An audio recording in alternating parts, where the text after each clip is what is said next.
मान्यता बचाने लायक। इसलिए जब मान्यता इंस्पेक्शन के लिए टीम आती है, उस समय वो दूसरे मेडिकल कॉलेजों के प्रोफेसर्स और उनके स्टाफ का ट्रांसफर उस मेडिकल कॉलेज में कर देते हैं, ताकि वहां पर जो है इंस्पेक्शन है कि वहां डॉक्टर ही उपलब्ध नहीं था। ये बड़ी आंख खोलने वाली रिपोर्ट है कि हम जो है, जो समाज के लिए सुलभ शिक्षा, सुलभ स्वास्थ्य और सुलभ न्याय की जो परिकल्पना है, जो किसी भी एक कल्याणकारी राष्ट्र में, उस पर किस तरह से प्रहार हो रहे हैं। ये पिछले 10 साल की जो गवर्नेंस है मध्य प्रदेश की, ये मध्य प्रदेश के लिए आईना है कि हम कहां पर जा रहे हैं। आप देखेंगे पूरे देश में 61,600 के आसपास स्कूलें बंद हुई। उनमें से 29,600 स्कूलें मध्य प्रदेश अकेले में बंद हुई। मतलब हम देश में भी नंबर 1 है स्कूलों को बंद करने के मामले। ये हमारी सुलभ शिक्षा है। सुलभ हमारा जो चिकित्सा है, उसका ये आंकड़ा सामने इस बात का जवाब दे रहा है। हम रोज मेडिकल कॉलेजों को खोलने की घोषणा कर रहे हैं और किसी भी मेडिकल कॉलेज में स्टाफ नहीं है उसकी मान्यता बचाने लायक। इसलिए जब मान्यता इंस्पेक्शन के लिए टीम आती है, उस समय वो दूसरे मेडिकल कॉलेजों के प्रोफेसर्स और उनके स्टाफ का ट्रांसफर उस मेडिकल कॉलेज में कर देते हैं, ताकि वहां पर जो है इंस्पेक्शन के दौरान बराबर संख्या दिखे और उसकी मान्यता हो जाए। वहां से जब जो है इंस्पेक्शन टीम चली जाती है, तो वही लोग फिर वापस किसी दूसरे इंस्टीट्यूट में ट्रांसफर कर दिए जाते हैं। इस तरह से सरकार को अपनी मान्यताएं बचानी पड़ रही। ये आलम है।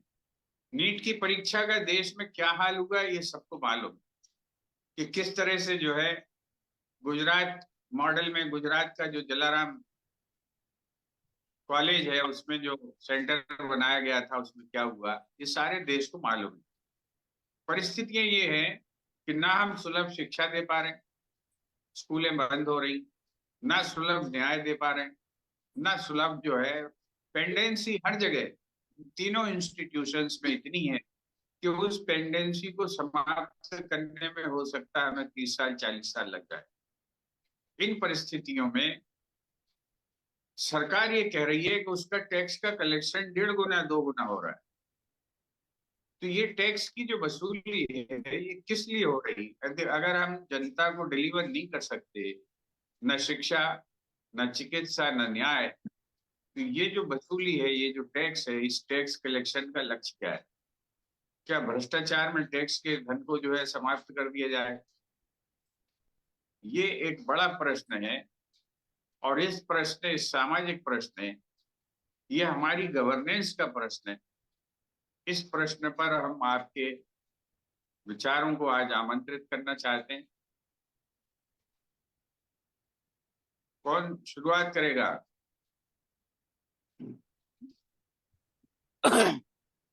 दीपक भाई नहीं आए? नहीं अभी आए नहीं सर, अभी आ रहे हैं 10 मिनट। अच्छा ज्वाइन कर बुलाओ यार, अपना एक ही तो अग्निबाण है। जी यार। एक मैं और आपसे निवेदन करना चाहता हूँ एक सरलता के साथ, कि हम अपनी बातचीत के दौरान किसी पर जो है व्यक्तिगत टिप्पणी नहीं करें। हम लोग एक दूसरे से विचार साझा करने के लिए इकट्ठे हुए। हम एक दूसरे को जो है प्रति जो है समादर के भाव से हमें भरे रहना चाहिए। तो मेरा आग्रह है, और शुरुआत करें कुशवाहा जी, आप ही करें, आप जरा अच्छे एनालिटिक्स, फिर अपन बाथम जी से कहेंगे। धन्यवाद धन्यवाद सर सबको। अपने नमस्कार। नमस्कार रंजन। सर प्रणाम सर। आज अपने वो वृक्ष मित्र रविंद्र सिंह कुशवाहा जी भी जुड़े हैं। हाँ देख लिया हमने, देख अच्छा लिया। उनको जैव विविधता पुरस्कार मिला है 3 लाख रुपए का मध्य प्रदेश सरकार की ओर से। पिछली बहुत बार मैंने बढ़िया, आपको बहुत बढ़िया, बधाई हो रविंद्र जी। बहुत बहुत बधाई। सर जी, आज का जो विषय रखा है आपने, कुपोषण, और प्रसूताओं का कुपोषण। जी, एक बहुत बड़ा आंकड़ा आया था इस देश का कि 10 करोड़ बच्चे प्रसव के प्रसव हर साल प्रसव होता है जो 10 करोड़ बच्चों का, उसमें 6.5 करोड़ प्रसव के दौरान ही मृत्यु को प्राप्त हो जाते हैं। ये पूरे देश का आंकड़ा है। और 4 करोड़ में कुपोषित होने के बाद से 2-2.25 करोड़ बच्चे जो हैं वह। आवाज चली। हेलो कुशवाहा जी आवाज नहीं आ रही। हाँ। हेलो। किसी के हाँ यहाँ घर पे आवाज आ रही है कहीं जो है, एक आप सब म्यूट कर लें अरविंद जी को छोड़ से। हाँ, ऐसा लग रहा है।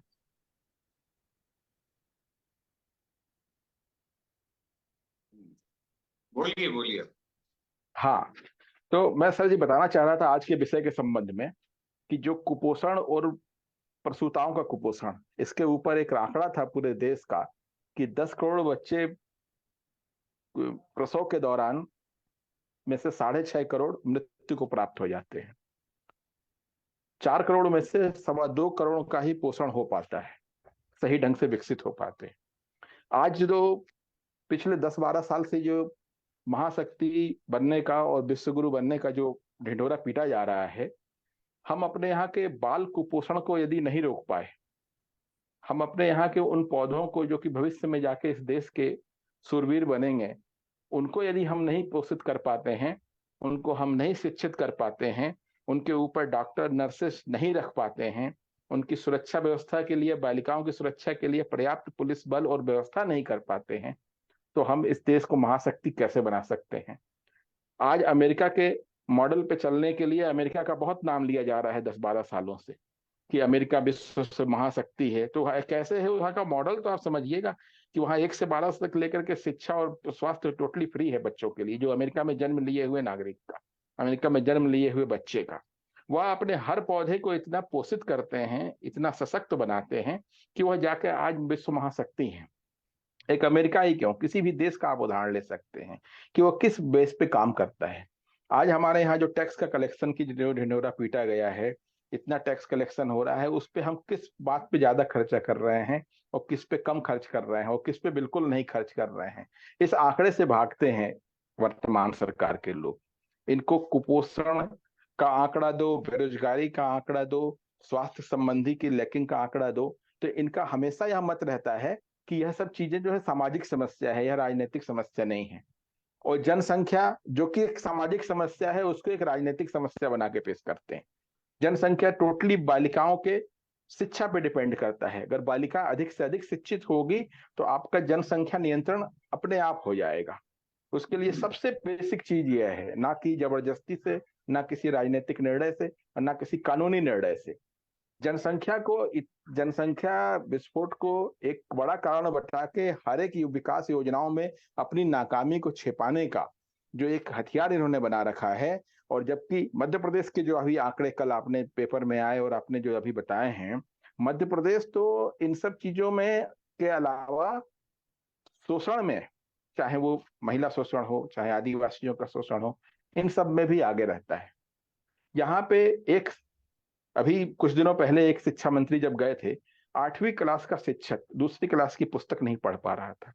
उसके पहले एक रिपोर्ट आई थी पेपर में, एक विवेकानंद करके एक एनालिसिस्ट हैं, उन्होंने एक रिपोर्ट निकाली थी और उन्होंने ये दावा किया था कि इस तरह की बातें हैं। और उस समय शाह साहब थे शिक्षा मंत्री, वो गए थे तो वास्तव में ऐसा हुआ था उनके साथ। बात यह है कि किस सरकार ने क्या किया इसके ऊपर डिपेंड नहीं है, आप शिक्षा और स्वास्थ्य के ऊपर क्या कदम रखना चाहते हैं, क्या व्यवस्था रखना चाहते हैं और किस तरह से हमारा विकसित राष्ट्र बनेगा, उसकी नींव किस तरह से रखना चाहते हैं, इसके ऊपर किस संकल्पित नहीं है। अपने नाकामी छुपाने के लिए दूसरे को दोष देना, केवल हम अभी तक यही देखते आए हैं। और अब रही सुरक्षा व्यवस्था के लिए बहुत ज्यादा अभी आजकल जो ये किया जा रहा है, आखिर केंद्र में सरकार होते हुए सुरक्षा व्यवस्था निर्धारित क्यों नहीं हो पा रही है? क्या प्रावधान नहीं है केंद्र में निर्धारित करने के लिए? उस पर कोई दृढ़ निश्चय नहीं लिया जा सकता है, कोई दृढ़ संकल्पित नहीं लिया जा सकता है कि हम कोई निर्णय ले सकें। बाकी आज का जो विषय है कुपोषण का, ये बहुत ही ज्वलंत विषय है।